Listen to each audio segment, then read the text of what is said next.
What it do, folks? This is Acid Root. So I'm going to review the debut EP by D12 rapper Bizarre, and this project is called Attack of the Weirdos. Now, basically, this album came out right before Eminem's The Slim Shady LP in early 1999, but it's kind of the same sound as like Eminem's The Slim Shady EP and a little bit of Infinite in there. I definitely feel like the kind of underground and late 90s Detroit music kind of sound was kind of similar in production.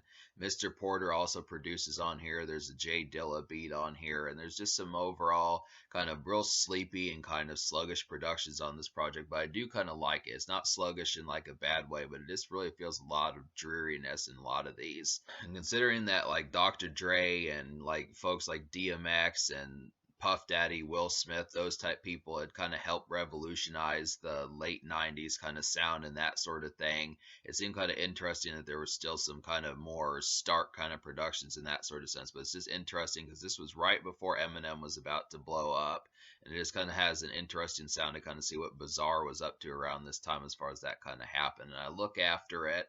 There was no single off this project, but I do feel like Bizarre, he quickly established the fact that he did kind of have like some abstract things that he said. And I definitely feel like this sort of sound is encouraging, is because while Eminem was kind of crazy with his Slim Shady kind of persona, Bizarre actually got a little bit more manic with it and would actually say things that were kind of not only abstract but just kind of controversial in a lot of ways. So he was kind of on that same page as that sort of thing also. So he was kind of shock rap.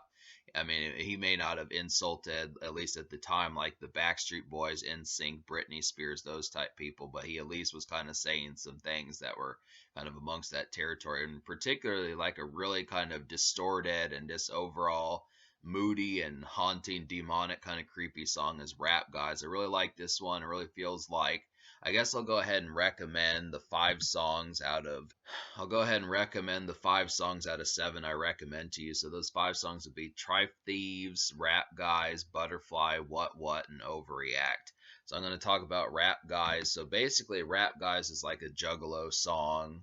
Rap Guys is like a Juggalo song, very demonic. I definitely feel like Bizarre would have fit quite in with like the ICP kind of sound with this sort of thing. It has like this kind of shaking of like in the beat it kind of has like this graffiti can shaking, that type stuff. It just really feels kind of haunting and moody in a lot of ways. This really feels like a standard, pretty nice street song in that sort of sense. I definitely like the vibes from it. It's really kind of sets off the pace pretty quickly for Bizarre as to what he would go on to be, especially with King Gordy and some of those type moments. It's probably the creepiest song on the album. It just has a different pitch, but I like the concept because Bizarre meshes extremely well with horrorcore.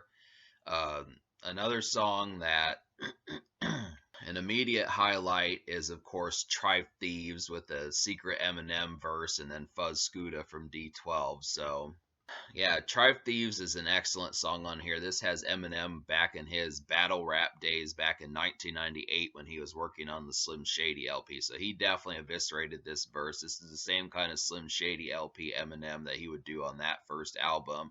Excellent kind of on there. Fuzz Scooda does a great job. I don't know like what happened with him.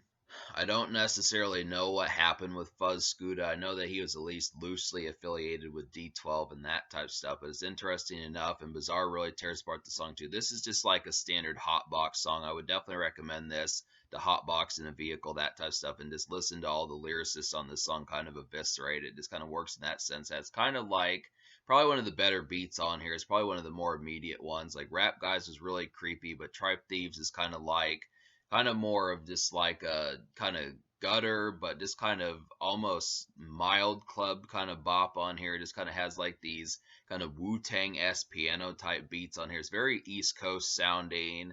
This kind of feels like something off of like the 36 chamber, something like that. This really reminds me of that kind of vibe, but this is kind of that kind of hotbox kind of song. The East Coast did a lot of hotbox songs, I feel like, had a lot of good songs like that, but this is definitely a house party song, kind of a mild club if it could have reached that point, but it just kind of has like kind of more definite house party and kind of this kind of has a lot more house party and distorted piano kind of feels towards it, but it's definitely slick for the fact of the lyricist and Eminem in 1998 eviscerating it, and the rest of the lyricists doing that also with Bizarre and Fuzz Scooter.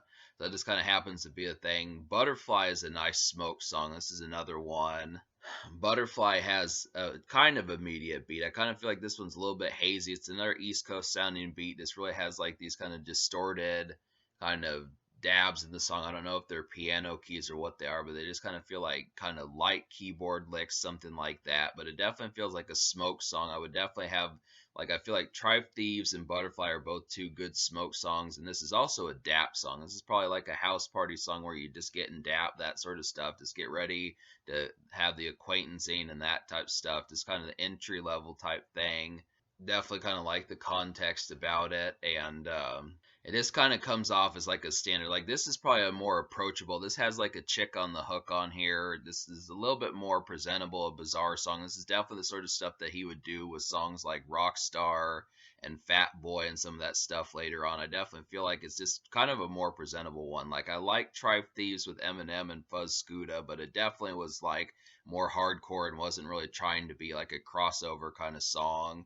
And Rap Guys was pretty haunting, but Butterfly has some at least mild crossover appeal. It's the most ready to go in terms of all these underground kind of songs and stuff. It definitely works as like a dap song and just kind of a congruent kind of like getting acquainted kind of song and that sort of thing.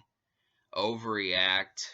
Overreact kind of reminds me of Tupac's I Get Around. This is kind of has like that same kind of uppity kind of pace, but it just has like such a lackadaisical production on here. Overreact is a nice one just because it has like a real nice drum pattern on here, but it's just so basic in production. It's just a very stark song. This feels like something East Coast again. This is another Wu-Tang. This is another Wu-Tang inspired kind of beat, but it just I kind of look after it. It just reminds me of like City Traverse, just kind of stuff you go through when walking through the city and just kind of maybe getting a hot dog, that type of stuff, get smoking with some buddies, that sort of thing, just seeing the sights and just getting ready to go to like a nightclub, something like that. It's just kind of not so much a dap or house party kind of song, but just kind of more in the traverse of just going about and kind of getting your errands done and that type of stuff, especially on foot, that sort of thing. But it just really reminds me of the sort of song that Tupac did with his Strictly for My Niggas album, the I Get Around. It just has that same kind of real kind of sparse and minimalist production, but it just kind of works as like a sense that it's still kind of jivey in a sense. It's not down tempo or sluggish or anything like that, but it is this kind of really minimalist, just kind of snare and just drum pattern kind of beat on there, but it works. It's just kind of I like the concept behind it. So yeah, DJ Head produces this one, or yeah, and then what was produced by Mr. Porter, who also helped produce like Eminem's Infinite and the Slim Shady EP and that type of stuff. He's part of D12. So yeah, basically the concept on this one, this really reminded me of a getting ready to party kind of house party kind of song, just getting ready to pop off, that sort of sense. Or I feel like Butterfly was more where the acquaintancing is kind of happening and the party has already started. I feel like what is kind of like you've got something that's getting ready to happen in a few hours, kind of getting excited. Maybe you have to get like some swishers, maybe you have to get like some sodas, that type of stuff. Maybe you have to get like, you know, some Jack Daniels, something like that to kind of get things started. Just getting the errands run, tying up the loose ends, crossing the T's, dotting the I's sort of song. Definitely kind of works in that sort of sense. I just like the concept of it. I mean, this is another one that has kind of more minimalist production. This has kind of like a kind of dripish kind of boink kind of sound on there, but I do kind of like the concept of just kind of getting that. A lot of these, like the thing about this overall EP is just it has such a minimalist approach for the most part. Like I feel like Tribe Thieves is probably the most vibrant beat, but then I feel like the most crossover one overall is Butterfly, and those are like the two ones that have the most edge. But I do like the real kind of creepy veneer of Rap Guys, but it's just kind of, I mean, a lot of these you have to have at least somewhat better and acquired taste for production to really translate towards it. Because if you're expecting, if you come through listening to like Bizarre's Rockstar or Fat Boy off of some of his glossier albums, and then you come back to this, it's just kind of like, it's kind of the same shock that I kind of came to when I tried listening to Eminem's Infinite and Slim Shady EP. It was just a way different sound from when he broke even. That's kind of the concept, or most people probably didn't get a taste of Bizarre until he was on Devil's Night in 2001. But the fact of the matter was that this is kind of like Bizarre's Slim Shady EP, where it's just kind of the concept of getting to know him over these kind of minimalist and kind of stark kind of beats that are kind of Wu-Tang inspired, but actually work pretty damn well. That's just kind of the concept about it. A lot of these have some pretty strong ones once you get the taste for having to see some of these. So hopefully that kind of has that context about it. But I definitely recommend checking it out and messing with it in that sort of sense. So talk about the two songs I didn't enjoy, like Down Low. Talk about the two songs I didn't enjoy, which is Down Low and then the seventh song, Get the Dick. Down Low I really didn't enjoy because I really felt like this is the weakest beat on the whole album. This kind of down tempo ballad-esque piano type beat on here, which was really trying to be kind of more like overcast and more connecting as far as like a beat, but it just didn't match up with the rest of the production value of the album.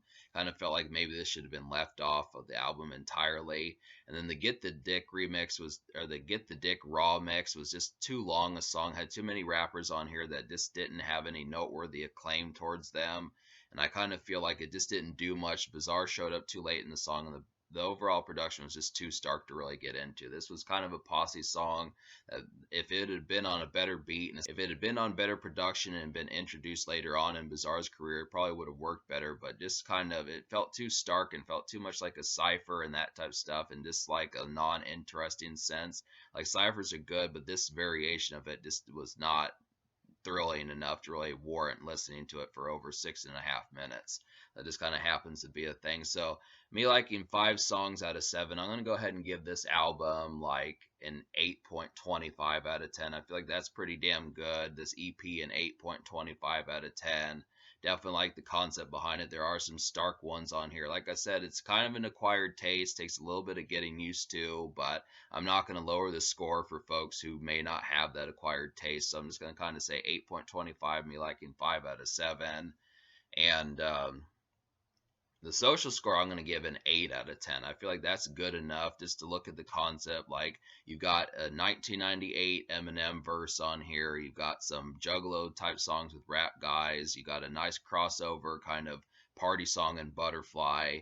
What's kind of a nice dap kind of song or house party song, and like Overreact is kind of like a nice city traversing kind of song. So there's just a lot of good moments on here overall for that sort of thing. Just very vivid kind of East Coast and New York sounding nightlife, just because it's interesting kind of get Bizarre in this sense, because he wasn't always this degree of East Coast. He just sounds like a overcast and kind of like neighboring Wu-Tang member, just with what he was kind of doing at the time. So it's interesting, but Eminem didn't really convey that sound as much, but then he kind of did on like Infinite and Slim Shady EPs. So it's just interesting how these guys kind of did that.